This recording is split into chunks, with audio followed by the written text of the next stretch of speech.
Any Longhorn breeder will tell you there's a certain romance about raising Longhorns. It's an ode to the Old West, to that old American spirit of pioneers striking out past the Mississippi River into the unknown. There's just something special about a Texas Longhorn cow. The way they hold themselves, the horns, the color, the way they move, I think everything about them is kind of a living history right there in front of you.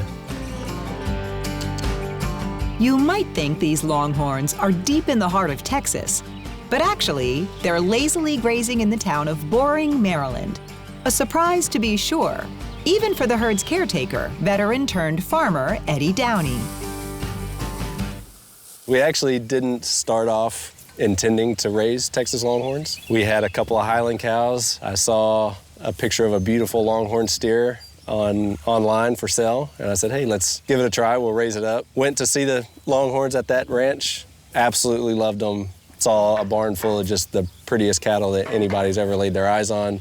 Came home with 3 instead of 1, and the rest is history. She's one of those that's nice and calm, but she doesn't want you petting her.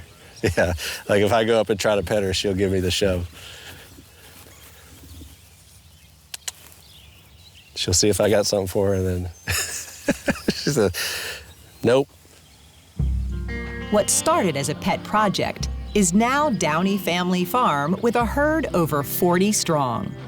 And it's easy to see why the Downeys fell in love with the Longhorn. Their horn spans can reach well over 8 feet, and the diversity of colors and patterns makes each animal feel unique.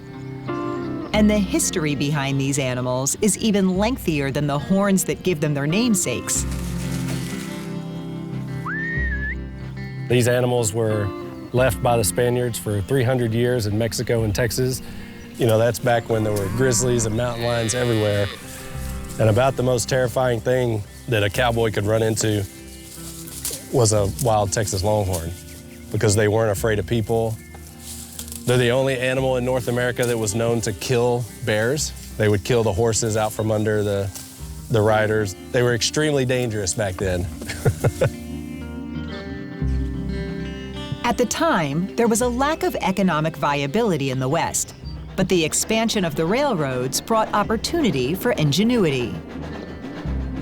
At some point, some crazy cowboys had the idea that we're going to round up these wild animals and ship them to Kansas and put them on trains, and that completely changed the economic landscape of the West at that point. So it really was the cow that won the West.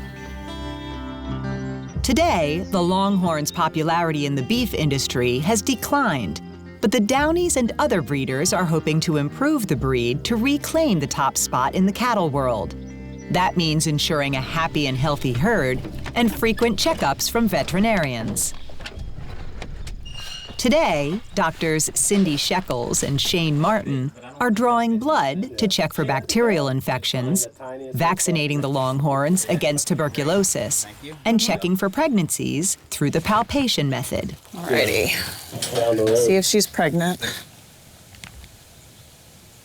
I'm going in there, and I'm feeling her uterus, and I'm looking for any signs of pregnancy. So a fetus, cotyledons, membrane slip, depending on how far along she is. Yep, she's pregnant. Good stuff. Can you make it a girl? Yeah, can you get in there and... Yep, you know what, I'm feeling a girl. It's a happy day for Foxy, who's gonna be a mama. But half the credit goes to Hubbell's Jeremiah 2911, the Downey family farm's prized sire. He's a pretty special bull. This brindle coloring is a highly sought after color in the Longhorn world. But in addition to the brindle, he's 2,000 pounds. So that's also rare for Longhorn bulls. A lot of Longhorn bulls settle into like 1,800 pounds.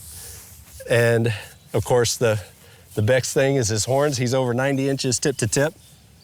So all that together, 90 inches tip to tip, a 2,000 pound bull and brindle, makes him really, really special, really unique. In the Longhorn world, genetics is everything, which makes a bull like Jeremiah a king. And this king's court stretches 2,000 miles from Texas to Massachusetts. Jeremiah is a partner bull, meaning multiple farms have stake in him.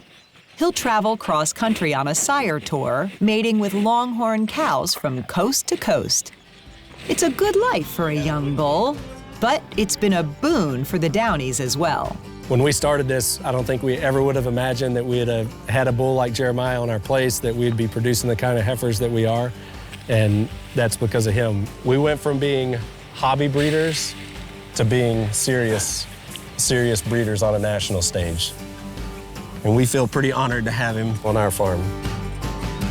Thanks for watching Maryland Farm and Harvest. We hope you liked the video. Make sure to subscribe so you won't miss out on future videos.